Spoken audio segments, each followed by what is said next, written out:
pengadilan ini unfair, tidak adil. Gundulmu dari mana unfairnya? Baca dakwaan, baca fakta-fakta persidangan, baca pembelaan saya. Ngomong unfair dari mana? Cerita nggak fair. Itu batukmu yang nggak fair.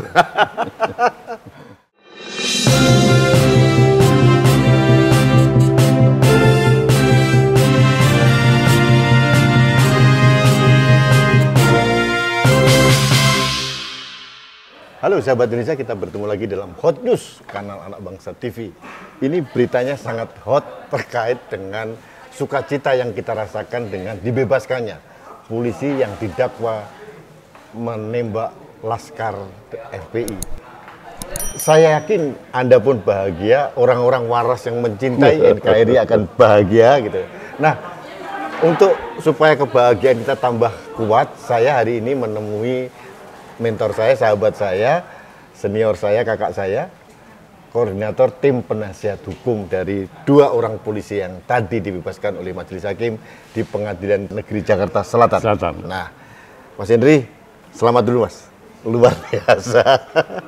Top ini Mas Henry. Mas, akhirnya dibebaskan. Nah, ini saya mendapatkan banyak masukan dan berbagai orang mengatakan ini kemenangan buat orang-orang yang mencintai NKRI katanya gitu. Nah, sebetulnya kalau untuk negeri ini dengan adanya ini kan orang yang ditugaskan negara untuk memberantas kaum-kaum intoleran ini. Nah, akhirnya didakwa karena dianggap menembak itu. Kemenangan ini sebenarnya maknanya apa, Mas? Oke, sebelum saya menceritakan kemenangan ya, saya tidak mengatakan menang atau kalah. Tapi di sini hakim telah memberikan suatu keadilan. Ya. Tapi kalau kami merasa menang boleh ya, Mas? Ya, hak masyarakat ya. Dan putusan hakim itu demi keadilan berdasarkan ketuhanan yang Maha Esa. Jadi hakim putusannya itu berdasarkan ketuhanan yang Maha Esa. Nah, sebetulnya kasus ini kita sama-sama tahu bermula dari dipanggilnya Saudara Rizik Syihab untuk diperiksa, didengar keterangan sebagai saksi. Kemudian nggak datang juga, dipanggil lagi, nggak datang juga. Nah, dipanggil berikutnya, pihak kepolisian mendapat informasi dia akan datang, tapi bersama dengan jutaan pengikutnya akan menggeruduk atau memutihkan Polda Metro. Nah, oleh karena itu pihak kepolisian menerbitkan surat perintah atau surat tugas kepada Resmob untuk melakukan pemantauan atau mengikuti, membuntuti ya, kemana mereka untuk mencari kantung-kantungnya mereka di mana. Nah, ternyata malam itu keluarlah ada berapa 9 mobilnya FPI, kemudian itu yang diikuti oleh 3 mobil dari Resmob. Nah, kemudian di jalan yang satu ini mobil B1 FPI, mobil Mitsubishi Pajero putih ke sana. Satu yang ngikutin, selebihnya mengikuti mobil yang lain. Nah, waktu mengikuti mobil lain berarti kan ada 2 mobil. Di situ mulai terjadi penghadangan dan penyerangan yang dilakukan oleh Laskar FPI. Mereka menyerang duluan? Betul.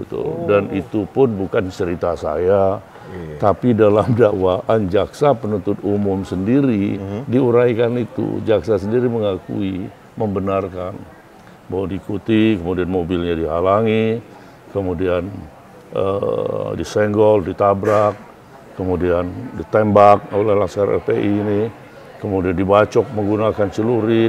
Jadi penyerangan lebih dahulu ini sama kelompok mereka kan nggak pernah disebutkan? Nggak disebutkan, yang ada katanya dibunuh. Mayatnya sebelum dibunuh itu disiksa dulu dan sebagainya. Ya. Ini saya jelaskan dulu itu ya. Artinya peristiwa di mana mereka nyerang duluan, kemudian dibacok dengan celurit, kacanya dipecahin dan sebagainya. Ini versi jaksa sendiri dalam surat dakwaan seperti itu. Ya. Nah, selanjutnya terjadi kejar mengejar, kemudian waktu mobil berdekatan mereka bisa turun, kami polisi gitu ya. Memperkenalkan diri. Ya. Nah, itu jaksa juga menyebut itu gitu ya. Fakta di persidangan itu juga terungkap. Nah, kemudian terbukti memang ya bahwa mereka itu karena ditembak oleh petugas. Ya. Nah, persoalannya muncul, udah jelas mereka membunuh orang kok nggak dihukum, bukan gitu. Kita ini menganut hukum yang artinya KUHP itu masih berlaku. Di dalam pasal 49 KUHP itu disebutkan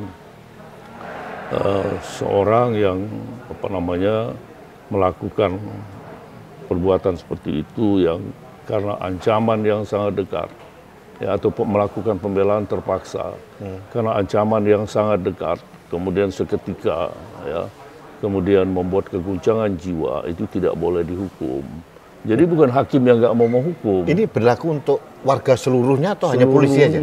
Seluruhnya. Oke. Jadi kita dalam membela diri, ya, pembelaan terpaksa karena serangan itu sangat dekat, kemudian mengancam keselamatan kita, ya, maka kita tidak boleh dihukum. Gitu. Nah, jadi kalau ada komentar-komentar yang mengatakan mereka disundut dulu, dicabut kukunya, lu ahli di muka persidangan udah kita periksa. Saya tanya, apakah saudara pernah memeriksa mayat ini? Ya, apa penyebab kematiannya karena tembakan? Apakah sudah menemukan luka bakar? Tidak. Ada menemukan kuku yang nggak lengkap karena dicabut? Tidak. Ada menemukan bekas lebam? Tidak. Lalu lantas siapa yang harus kita percaya lagi? Kalau masih mengotot bahwa mereka dianiaya terlebih dahulu, kan gitu. Resmi di persidangan ya? Di persidangan. Di bawah sumpah saksi. Terungkap ya. Nah, jadi saya minta ya kepada siapapun, siapa saja, jangan berkomentar yang menyesatkan publik, apalagi sifatnya provokasi. Kalau Anda belum melihat dakwaan jaksa seperti apa, kemudian tidak mengikuti persidangan dan tidak pernah membaca berita acara persidangan yang memuat pokok-pokok keterangan saksi, pokok-pokok keterangan ahli, dan barang bukti. Terlebih lagi belum membaca pembelaan saya. Karena dalam putusan hakim tadi disebutkan bahwa majelis hakim sependapat dengan penasihat hukum terdakwa. Diuraikan. Jadi pledoinya Pak Hendri diterima? Pendapat alasan bahwa terbukti ini akan tetapi mereka tidak dapat dipidana. Nah, kemudian ada azas hukum yang juga membenarkan bahwa daripada petugas yang mati, lebih baik penjahat yang mati. Jadi bukan istilah kayak Profesor Muzakir, itu berlaku dalam perang, tidak. Di situ kan petugas, nggak ada petugas di perang itu. Nah, artinya itu berlaku secara universal bagi polisian di seluruh dunia. Kemudian daripada mendahului, lebih baik didahului. Orang masih bingung. Bukan bingung, sok mengada-ada, sok gitu ya. Itu serangan itu harus seimbang dan sebagainya. Sekarang saya kasih contoh. Katakanlah misalnya jenengan lagi naik lagi turun pakai tali, ngambil sarang burung walet misalnya. Kemudian bawah itu jurang yang curam banget atau laut ya, dengan ombak yang besar. Kemudian jenengan tuh punya senjata, bawa pistol. Ada orang di atas mengancam memutusin tali. Ya. Kalau jenengan diam aja, tidak melakukan ini, konyol, mati konyol. Ya. Jadi serangan seketika dan itu yang sangat dekat itu, ya itu antara lain. Satu-satunya cara ditembak orang ini sehingga kita selamat. Kalau nggak gitu kita yang mati konyol kan gitu. Dan potensi itu ada karena mereka menyerang juga ya. Yes. Ya. Jadi pengertian serangan itu tidak berarti harus batu, nggak begitu. Fakta di persidangan dalam perkara ini, si terdakwa itu dicekik, ya, dijambak rambutnya, kemudian ditonjokin, tangannya ditarik, direbut senjatanya. Nah itulah serangan. Kalau senjata ini lepas, maka akan mengancam keselamatan jiwa dia. Itu. Mas, tapi dari penasihat hukum mereka nggak ada penasihat hukum karena kan dari mereka itu siapa? Mereka ini dalam hal ini adalah korban, orang tua keluarganya korban. Itu sudah diwakili oleh negara. Oke, ada beberapa kelompok dari FPI. Kelompok pengacara di luar yang ini berpihak kepada mereka lah gitu ya. Ini mengatakan bahwa pengadilan ini unfair, tidak adil. Gundulmu dari mana unfairnya? Baca dakwaan, baca fakta-fakta persidangan, baca pembelaan saya. Ngomong unfair dari mana? Cerita nggak fair. Itu batukmu yang nggak fair. Mas, kembali lagi pertanyaan awal saya. Makna dibebaskannya 2 polisi ini, bagi polisi sendiri seperti apa? Pertama, polisi selama ini sebelum ada putusan perkara ini ragu untuk bertindak menghadapi pelaku-pelaku radikal, ya, takut nanti justru menjadi terdakwa atau dihukum. Ya. Nah, saya berharap dengan putusan ini sejauh betul-betul memenuhi syarat seperti ditentukan dalam 49 ayat 1 atau ayat 2 KUHP, libas. Jangan ragu-ragu. Jangan ragu-ragu. Jangankan polisi, saya aja begitu kok. Kalau ada ancaman ya seketika, mengancam keselamatan jiwa saya. Nggak ada cara lain kecuali saya bunuh, saya hajar, saya tembak. Misalkan orang masuk di rumah saya rampok begitu, menyerang kita, kita boleh dong membela diri? Boleh. Pertama ya mungkin tembakan peringatan. Ya, tembakan peringatan. Tapi kalau mereka lari menyerang kita, kalau saya bukan tak gini, tak ajar, gitu aja. Itu analoginya sama seperti itu. Ya, jadi makna bagi polisi itu luar biasa. Jadi secara moral mereka juga terangkat gitu, Mas. Tapi Mas Henry nggak sadar bahwa ini juga bagi kami yang selama ini mendukung pemberantasan intoleransi itu juga kemenangan bagi kita. Karena kita juga berdebar-debar itu. Jadi saya hanya dasarnya merah putih. Ya, saya membela. Ya, saya selalu berdebat dengan ada yang mengaku sebagai ahli hukum. Kemudian macam-macam. Tapi yang dibela Munarman misalnya. Saya bilang kita nggak akan ketemu karena Anda membela Munarman. Ada juga relawan Jokowi membela Munarman. Nah, ya itu dia. Ya. Nah, saya katakan, sementara yang saya bela itu adalah keutuhan bangsa. Yang Merah saya putih, bela ya? itu adalah kepentingan negara. Ya. Jadi kepentingan hukum itu yang saya bela. Jadi sangat subjektif kalau membela Munarman. Nah begitu juga mereka yang lain itu ya, yang di luar. Sekarang siapa sih? Ujung-ujungnya besok Fadlizon mungkin komentar juga. Ya padahal dia bukan ahli hukum misalnya ya. Bisa juga yang lain-lain komentar. Masih banyak lah orang-orang yang cari panggung. Ya saya selama megang perkara ini saya nggak pernah press conference atau apa enggak.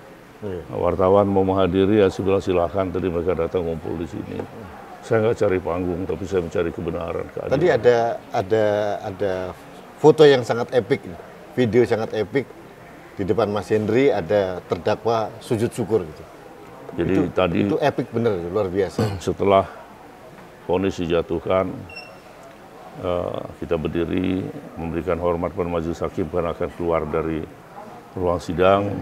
Kemudian saya yang sujud syukur duluan. Oh Mas Henry ya? Saya duluan sujud syukur.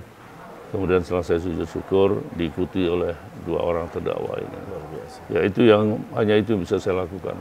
Saya bersyukur kepada Allah telah memberikan 3 orang hakim yang adil. Karena hakim itu sifatnya representative of God, ya, perwakilan Tuhan. Okay. Wakil Tuhan. Dalam putusannya juga dengan hirah-hirah demi keadilan berdasarkan ketuhanan yang Maha Esa. Mas, ini kan masih putusan pengadilan tingkat pertama ini.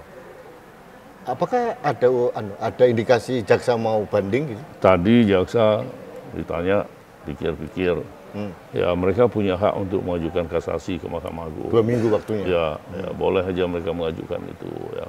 Yang harus kita pahami, pertama dari pembelaan saya kasih judul, inilah keyakinan hakim kami. Ya, yang dapat kami pertanggungjawabkan baik di hadapan hukum maupun di hadapan Allah Subhanahu wa Ta'ala. Itu judul pembelaan saya. Nah, hakim juga dalam menjatuhkan putusan itu ada kalimat demi keadilan berdasarkan ketuhanan yang Maha Esa. Tapi bagi kelompok-kelompok itu dikatakan wong kafir semua. Aku kafir. Togut. Ya, tohut ya apa tahu. Dan itu hakim dikatakan tohut. Hakimnya katakan kafir atau takbir, ya. Yang gitu-gitu. Ngapain kita laden yang gitu-gitu? Ya, saya setuju. Mas, nanti kalau misalkan dalam waktu 2 minggu ini jaksa akhirnya menerima putusan itu, berarti sudah berkekuatan hukum tetap itu? Inkrah, ya. Inkrah. Sudah punya kekuatan hukum tetap. Mas, saya tidak lama-lama. Saya yang pertama menyampaikan terima kasih dari seluruh rakyat Indonesia atas perjuangan Mas Henry. Tapi saya siap juga nanti mulai malam nanti di Instagram saya itu caci maki, sumpah serapah. Tapi kan sudah biasa ya? Oh, udah biasa. Kadang-kadang saya bilang dasar lu kecoa, cari nasi bungkus dan sebagainya. Dan langsung saya telusuri di mana orang itu gitu. Ya, tapi saya menarik sekali yang Mas Edi sampaikan tadi. Orang yang tidak membaca pledoi, tidak mengikuti persidangan, komentar. Baik, matur suwun. Oke, sama-sama. Sahabat Indonesia, demikian wawancara saya dengan Dr. Hendri Yosodiningrat, koordinator tim penasihat hukum 2 terdakwa dari kepolisian, dan ini menjadi angin segar, kegembiraan buat kita semuanya. Dan seperti yang disampaikan oleh beliau, ini yang dilakukan beliau semata-mata hanya untuk membela NKRI dan Merah Putih. Dan yang paling penting, kita semua mengerti bahwa kelompok-kelompok itu adalah selama ini selalu memancing kegaduhan. Kita masyarakat jadi tentram. Dan sekali lagi terima kasih Mas Edi atas nama sahabat Indonesia semuanya. Terima kasih. Baik sahabat Indonesia, kita ketemu lagi dalam rubrik Hot News Kanal Anak Bangsa berikutnya. Sampai jumpa.